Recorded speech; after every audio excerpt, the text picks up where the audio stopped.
Media बंधुओं, वैसे आप लोगों को ये विदित है कि कल भारतीय संविधान के मूल निर्माता एवं दलितों व अन्य उपेक्षित वर्गों के मसीहा परम पूज्य बाबा साहब डॉक्टर भीमराव अंबेडकर की जयंती थी, जिसे पूरे देश में बीएसपी के लोगों ने अपने परिवार सहित बड़े धूमधाम से मनाया है। खासकर यूपी की राजधानी लखनऊ में तो कल इनकी जयंती पर पूर्व की तरह ही इस बार भी इनके लाखों लाखों अपार अनुयायियों ने यहाँ लखनऊ में मेरी रही सरकार द्वारा निर्मित किए गए डॉक्टर भीमराव अंबेडकर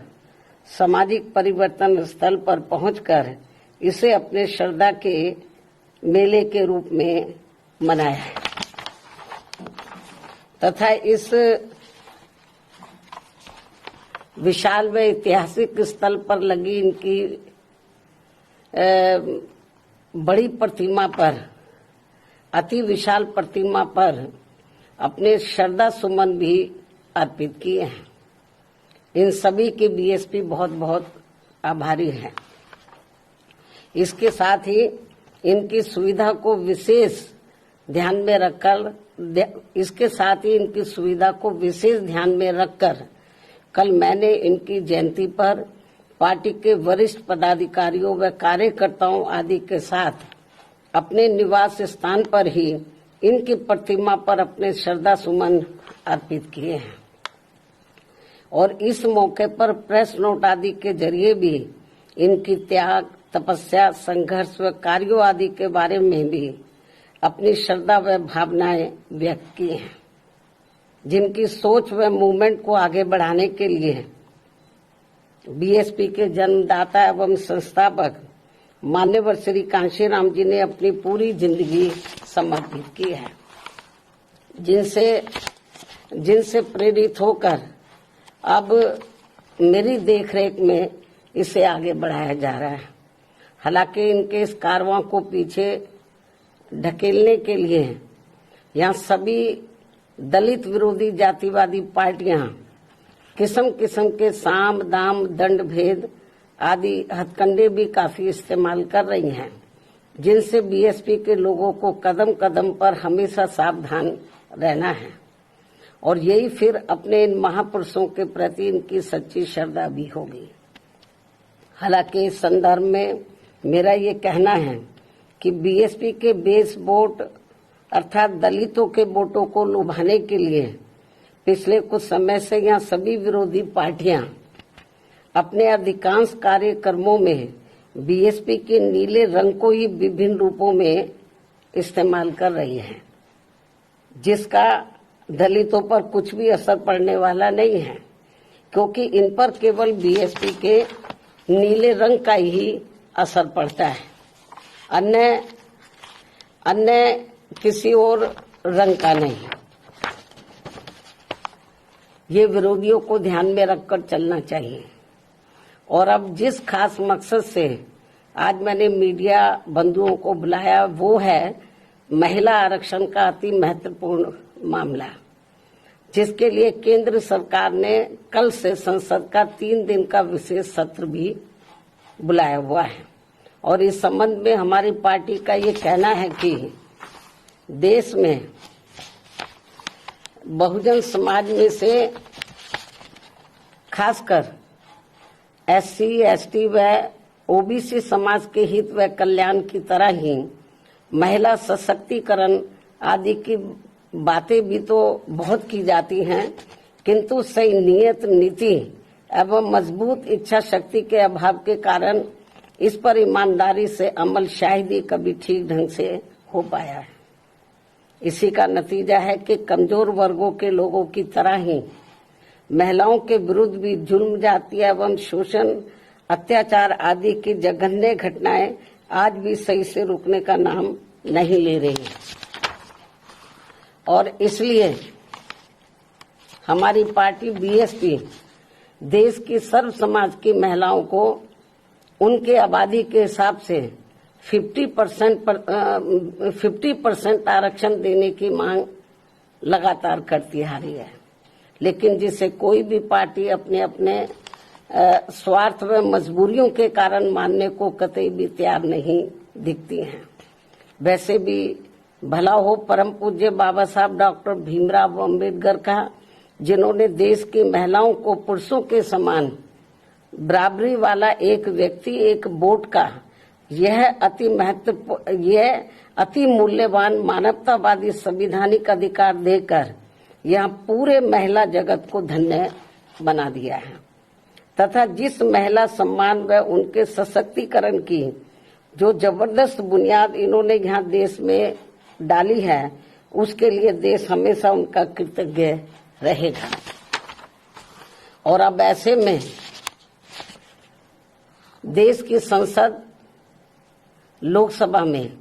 व राज्यों की विधानसभाओं में महिलाओं को 33% आरक्षण देने की प्रक्रिया को काफी लंबे इंतजार के बाद ही सही व अन्य इसे आगे बढ़ाने की अब इसे आगे बढ़ाने की कार्रवाई का हमारी पार्टी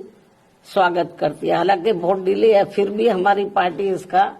चाहे वो डिले भी हो गया, फिर भी इसका वेलकम करती है, स्वागत करती है। वास्तव में महिला आरक्षण की असली हकदार शोषित व उपेक्षित वर्गों में भी खासकर सामाजिक, राजनीतिक एवं आर्थिक रूप से लगातार पछाड़े जा रहे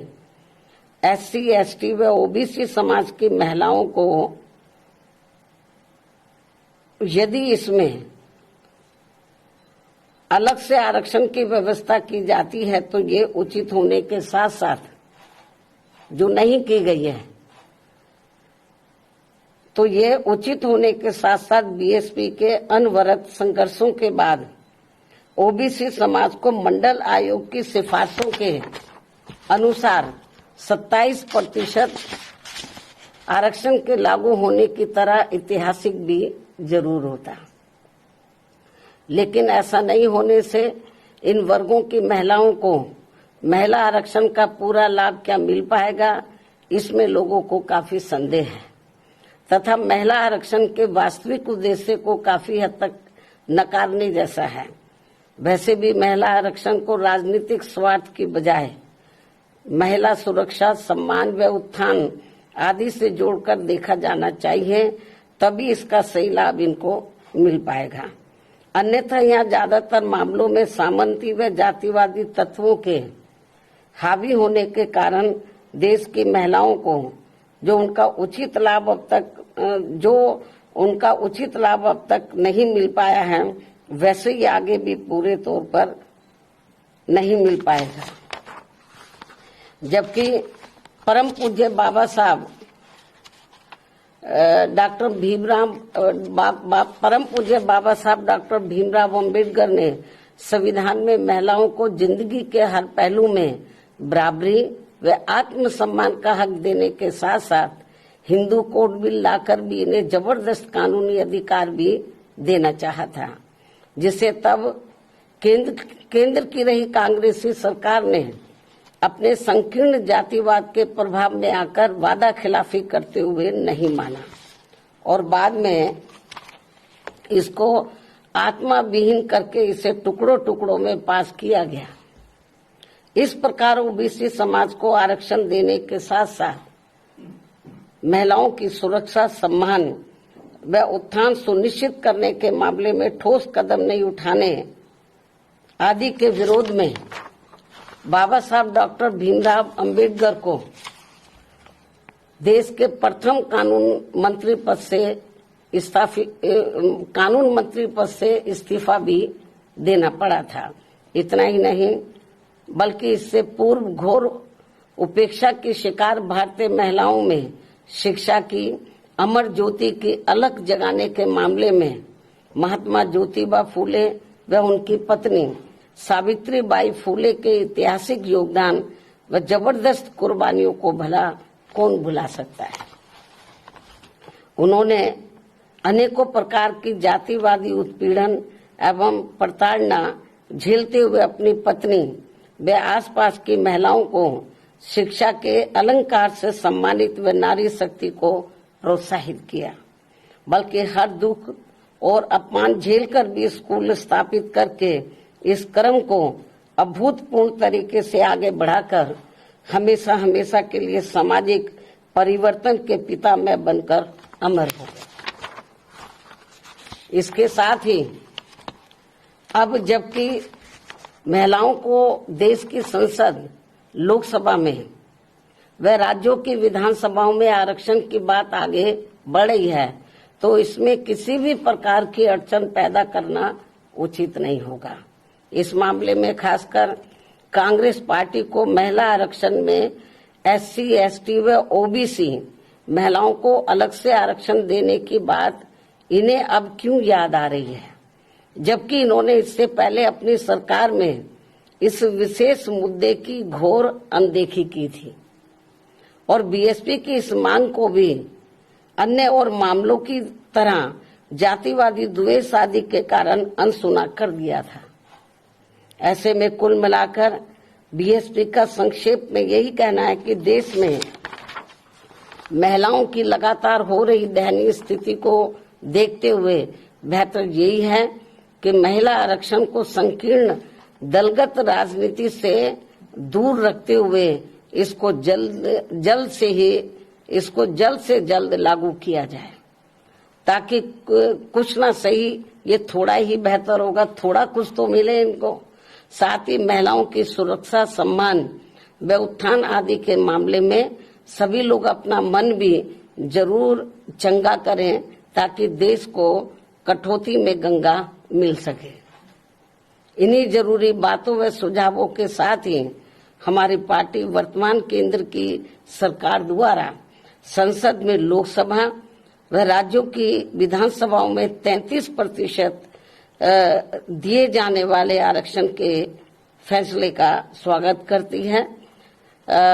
हालांकि हमारी पार्टी तो शुरू से इसकी पक्षधर थी कि इनको 50% मिलना चाहिए, चलो थोड़ा घना इनको मिल रहा 33%, इसका भी हमारी पार्टी वेलकम करती है। धन्यवाद।